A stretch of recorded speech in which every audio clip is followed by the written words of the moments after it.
Hello Taurus, welcome to Dove and Serpent Tarot. If Taurus is your sun, moon, or rising sign, this is your reading. Please hit the like button, leave a comment. Consider subscribing to the channel, especially if this reading resonates with you. And if there is anything you would like me to pray over, or meditate upon, or send positive energy toward, please let me know. All right, this is going to be a general reading, so try to be open and receptive to whatever may come through during our time together. I am merely the messenger, and I ask you to connect directly with each of these cards and use your own intuition to take you beyond the details that I might provide. And remember, Taurus, that the most important part of any tarot reading is you. And Nine of Swords. Okay, there's a truth that we're working our way toward, right? Oh, look at that. Look at that Nine of Cups. Yeah, we're making positive changes to come to a realization about what our life is and where it's headed, what changes we need to make in order to achieve our best life, right? Our happiness, our joy, our bliss. Nine of Cups, beautiful card. Lover's energy, wrapping something up. Oh, freedom, the Fool. I like that. I like this a lot.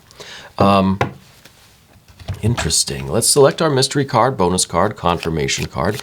We're going to use the Smith-Waite Tarot, and this is one card that we select at random. We're not going to look at it till the very end. We're going to put Mr. Ed right there on top, all right? And hopefully that card will tie everything together and give us the confirmation we need at the end of the reading. Yeah. Let's look at this stuff again. This is what I like to see. So major arcana, yes, we've got 2. And this is really good. This is interesting, the major arcana, because this is commitment. This is a promise. This is taking an oath, right? And this is freedom. So it's like we're uniting with something in order to free ourselves from something, right? It's kind of counterintuitive. It's almost an oxymoron, right? We're creating this bond with something because it's going to allow for our freedom. Well, we'll get to that energy in a few minutes. We have fire, fire, fire. We've got some water. We've got this air, which we need to take care of this stuff. And then we've got this earth energy. So there are practical things that we need to do. There are changes that we have to make if we are going to transcend this situation, especially this Nine of Swords situation, okay? Now, Nine of Swords, not my favorite card. Probably not your favorite card. I think this is us coming to a rather painful truth through a lot of self-investigation, a lot of real talk, right, with ourselves. Coming to an understanding that in order to get to our best life, we've got to do something. We've got to make some changes, right? Whether this is a career thing, a relationship, whether this is just our own habits, lifestyle, our own routines, behaviors, if this is the friends that we keep, or whatever it is. If this is some emotional energy that we're hanging on to, some kind of past pain, perhaps, that we're experiencing now through our memories, or if this is a continued thing, we need to make changes. That's the bottom line.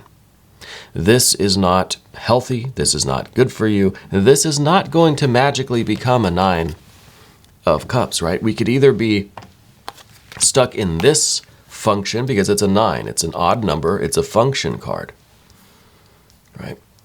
So we could either be functioning like this, or we could be functioning like this, right? Now, we may think that there is something noble about functioning here. There's something noble about suffering, right? It does something to us. It fortifies you. It strengthens you. It, I don't know. I think that's, in some ways, a bunch of BS, right? Excuse my language. I think that this is a system, a function. It is an activity. It's a flow of energy that is kind of self-reinforcing. It's like this kind of feedback loop. I don't want to get too deep into this. I don't want to spend the whole reading speculating on what kind of swords these are or what this poison is down there at the bottom. It's going to be different for all of us. We all have some of it, some more than others, The bottom line is that we want to replace it with this, and I think we are. I think that's the message here, because the Nine of Swords came out first, and then the Nine of Cups said, nah, right? It said, no thank you, Nine of Swords. I'm going to do this Nine of Cups. I'm going to start pursuing what is healthy for me, what is leading to happiness and bliss. I'm going to start pursuing my happiness. I'm going to start following my bliss rather than following my pain and suffering, right? So it's about a change of our headspace, right? A change of mind state to then get into this Nine of Cups mode, okay? This is what we want. This is what I want. This is what everybody wants. But we also have this fire energy behind us. This is an Eight of Wands. I think this is maybe one of the reasons why we're here now. So we're going to put that card aside so we can look at these. Especially these two together. It's very active energy. This is kind of the self-reinforcing loop, right? We have the 8 here, which to me is a lot of anxiety. It's a state of having there's a lot of fire energy. And it's probably manifesting as like fidgeting. We're kind of tap dancing in place, right? There's a lot of energy, a lot of creative force and fire, but it doesn't really have a direction right now. And I think it's because of this Nine of Swords. It's kind of helping to keep that locked up, right? Because the 8 is an even number. It's a structure. It's a system. It's all of our vital energy kind of locked up. So we're locked up in this prison, and there are alligators in the moat swimming around us, right? Kind of double trouble here. So I really think that we have to make some positive changes immediately. And I think we are. I think we're committing to this. We're committing to our Nine of Cups, and that's going to lead us to freedom. This is a really big win, I think. And I said I didn't want to spend too much time on this negative stuff because I want to talk about what's coming next, right?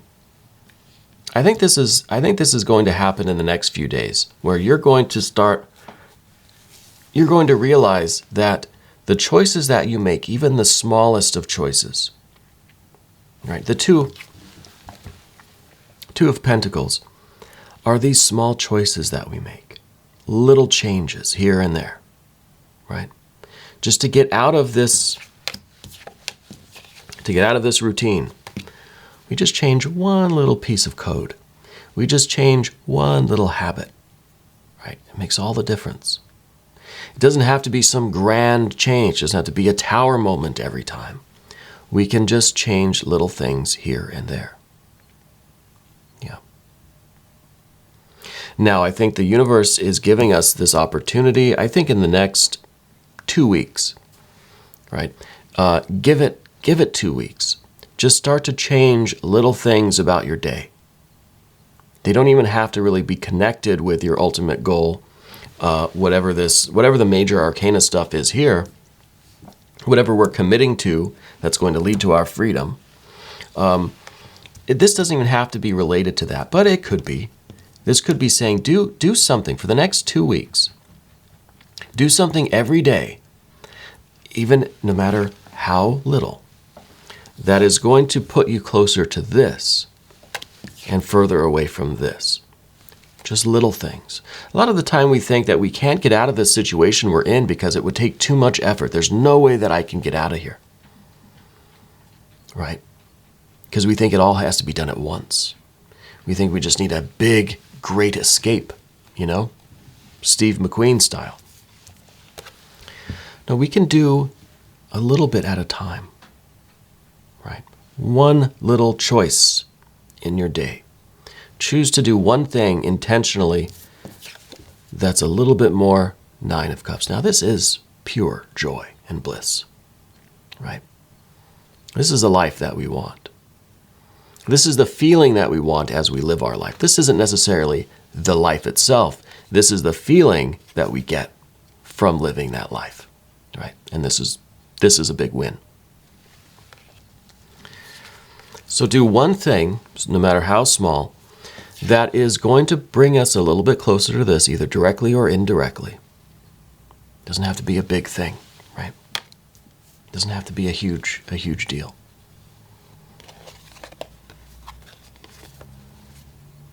I like this.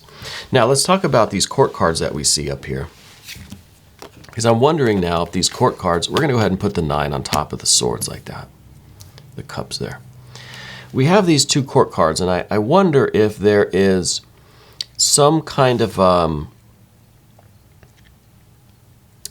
there's some kind of a, I'm trying to figure out how to word this. This is the Queen of Wands. It's down beneath the surface, right?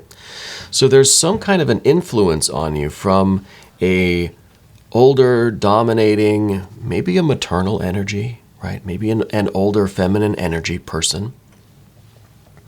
But I feel like it's not directly. I feel like it's either a subtle kind of unconscious influence, or it's kind of a memory of this birth. This person may not be with us on this plane anymore, but I feel like they still have an effect on your life, right?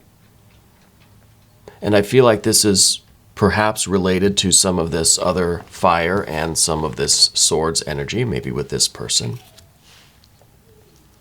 Someone who really wanted to get their way. And yes, maybe they were doing it from a place of love and care and concern. They wanted the best for you. But I think the way that they went about it might not have been desirable, right? And here is the Princess of Cups, right? It's kind of, it's an inferior energy in a way. Now, don't take me literally when I say inferior, but we have a Queen of Fire, and then we have a Princess of Cups. So it's not only fire and then the opposite water, but also in the kind of scale of the development. The Princess is at the beginning stages. The Queen is a rather matured energy. Okay? So this is almost an inferiority kind of thing. Okay? It's kind of, if these two got in a fight, who's going to win? Right? In terms of energy. I'm not saying we should fight anyone. But in terms of energy, I wonder if there is still an influence on you from this older, maybe a fire sign, but I feel like it's an older feminine energy that was a dominating force in your life and may have created this this Princess of Cups within us, right?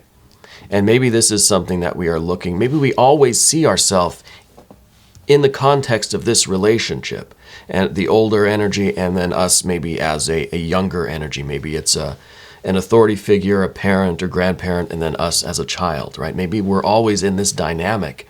And maybe that extends out to other areas of our life, right? Where we always feel like we are the child and the other part of the world is the authority or the adult, right? Just a speculation. Let's move on. Okay. We talked about the two, and I still think we should do something every day. Just give it a couple weeks, right? Every day, do something that is going to be intentional to get us closer to the Nine of Cups, to get us out of this energy configuration that we have right here. Okay, do something every day that's going to bring us a little bit closer here. Let's put this behind us, right? And I don't think there's any way of really getting rid of this. This isn't something that we just finally get over and then it's gone. No, this is always going to be a part of us. It'll always be there. And we have to be aware of that. And that's why we have to continually make choices to bring us to our best bliss, joy, our happiness. Okay? Now, let's see what's going on here. Path of the Serpent. We start with the Lover's energy. This is the first major arcana card we have. This is your first kind of experience with Spirit. I think Spirit's showing you the path before you, the path that's meant for you, what you're meant to do with your life, right? What kind of a path are you on that's going to give you this Nine of Cups? This is the big win, perhaps, right? Discovering what our path is, getting out of some of that Swords energy, because the Swords energy really kind of clouds up our minds. And we need to have a little bit of this stillness so that we can perceive this spiritual energy. The Lover's energy doesn't necessarily mean a romance. Doesn't mean you have to get married. You can if you want to. That's not what this card's about. This card is about the choice, the oath, the union, the committing ourselves to something, the bond between us and our path, our choice, our other, right? So I think you're really discovering what your path is. And to me, that even is a huge, huge win. I feel like this is something that is in the next 2 weeks. If you do this intentional work on as regular a basis as you can every day, try to do something that is healthy for you, that leads you closer to your goal, even if you don't know what your path is, you know what happiness is. You know what this should feel like, right? So do something every day that's going to be good for your body or good for your mind, good for your heart, good for your soul, whatever it might be, right? And I would bet that within a couple weeks, we're going to start to see a lot more clearly this Lover's energy. We're going to feel maybe our heart, our spirit open up, and we're going to understand exactly where we want to go. And where we're going is freedom, transcendence, originality. This is you embarking on your very own path, not the path that this energy over here is saying, well, no, this is yours. This is where you should be. No, this is your very own unique path in life. Right? So it starts with the awareness of that path and the willingness to make the commitment to this work. And then we, of course, run into the Four of Wands. To me, the Four of Wands in this case is saying it's time to wrap up these loose ends. It's time to be done once and for all with whatever this influence is over here. You know, maybe this is saying that we need to wrap up these issues, whether that's symbolically through a ritual, or if it's, writing a letter and then you burn the letter or whatever, right? Something symbolic. It could be something literal if we need to really kind of break free from this kind of dominating energy. I think that's all part of the Two of Pentacles, doing something every day that's going to lead us, maybe it's leading us really to this kind of freedom, to our originality, to our own spirit and soul being free. Yeah. This is a huge, huge win here. I think it's coming in quickly. The indication here is that we've got to start wrapping up these things now. Right? Because of this is Venus in Aries. Because of your love, which is this Lover's card, right? Because of this path that you're now ready to commit to, you sense the urgency of getting rid of this and start making positive changes in your life to bring about this Nine of Cups. And the Nine of Cups is what you're going to feel in this Fool energy, right? The Nine is, I always say this, the Nine's my favorite card, right? Because it's it's a continuing pursuit of bliss, right? We're just generating bliss and abundance and satisfaction, physically, mentally, emotionally, spiritually. That's how you know you're doing the right work, right? We could have some activities in life that, they're really good, intellectually, but doesn't really do anything else for me. Or things that are good for us physically, but I really don't feel any connection to it. It's really rare to get all three of these, right? 3, 3, 3, and 3. It's really rare to get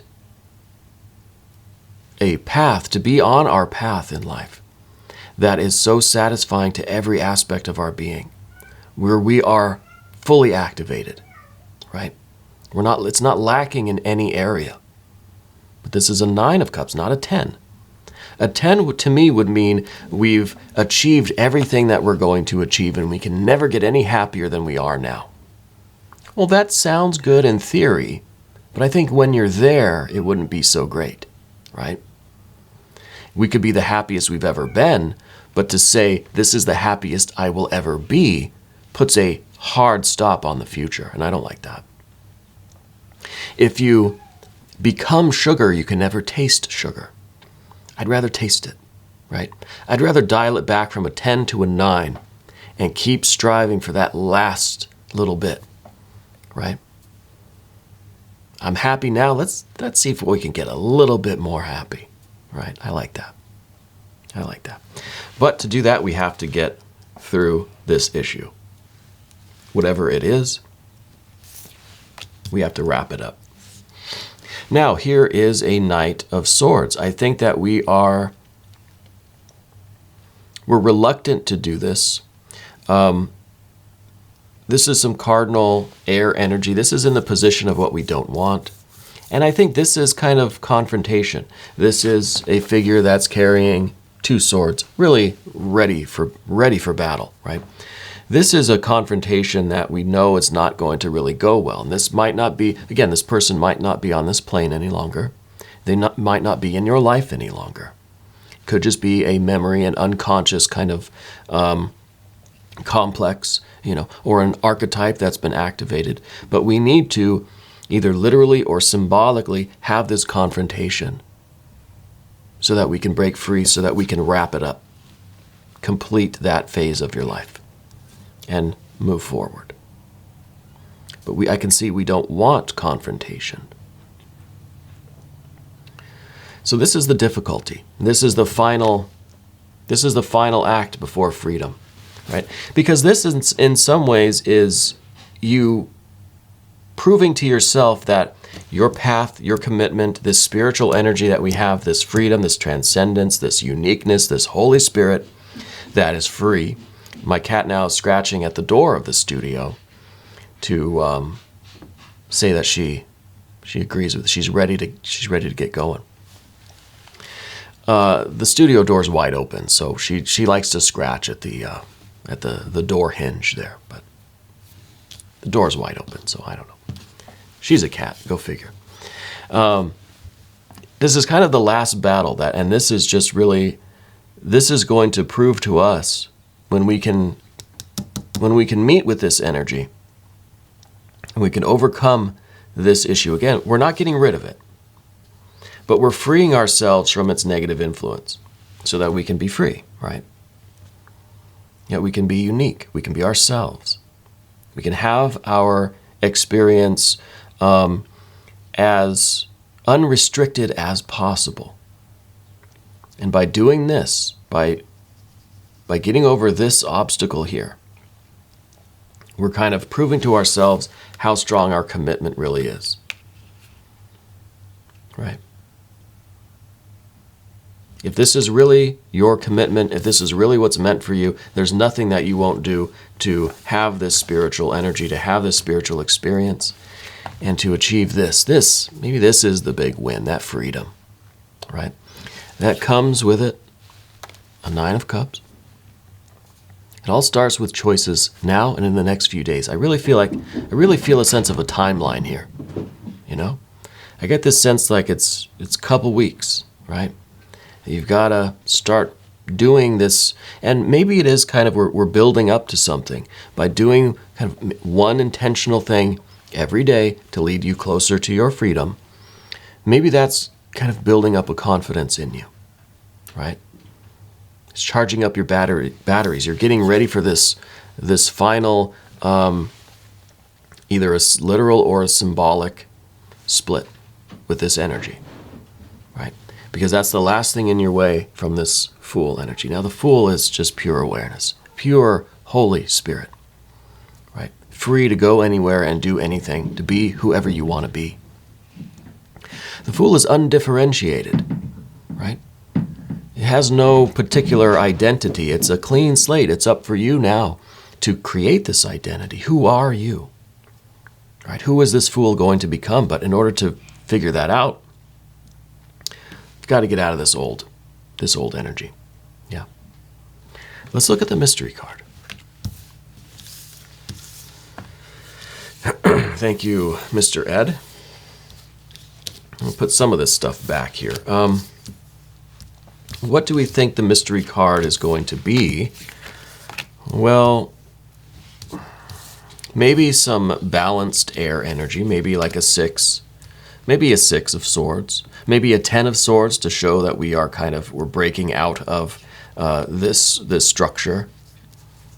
Right, that it's reached its extreme and we're done with it. But that's just kind of taking us back to the problem at hand. I want to see the win here. I want to see a celebration. I want to see the Fool being free and enjoying life. I want a 3 of Cups here. I want a 3 of Cups. That's the celebration. That's us realizing kind of the first stage of this abundance, right? The first celebration maybe is the mental one with the air energy, right? Maybe that's the first win. And then there's the emotional win and the physical win, and all of that together creates this spiritual experience. So I think I want a 3 of Cups. Yes, 3 of Cups. Big celebration. This is going to be good, right? And this too kind of gives me this idea of a timeline. So we have a 2, we have a 3, we have a 4. So it's just kind of like, let's start doing this work, and we're going to see things progress. Every day that we do a little bit of this, make these intentional choices, these little changes in the right direction, we're going to see how close we're getting to this celebration, to this win, to this abundance. Now, the 3 of Cups is the ability for us to fill our cups. We're filling everybody's cups. This is huge. This is a big moment for you. Really big moment for you. And I think we're going to come to understand that we are responsible for our own love and joy and satisfaction, our own purpose, our own sense of meaning. The significance of our lives is up to us to actualize it. It may be there in theory. Spirit may be showing you that it's here, but we've got to make the choice to create it. The 3s are all about understanding the creative process. Right? And we're understanding how to do it. Right? This is really nice. We're going to do an extended as well, Taurus. If you want to stick around, click on the link either above or below in the description box. That will give you access to all of the extended readings, not just for Taurus, but for all signs. You can cross-watch, check your other placements. I just dropped the mystery card. Cross-watch, check your other placements. Yes, that would be, I think, a good idea, especially if you know who this person is. Maybe it would be wise to cross-watch one of their placements or something, if that's the thing. New readings come out every day, 6 a.m. Chicago time. Subscribe to the channel, hit the notification bell so you don't miss the next reading. I want to thank you so much for being here, and thank you for letting me read for you.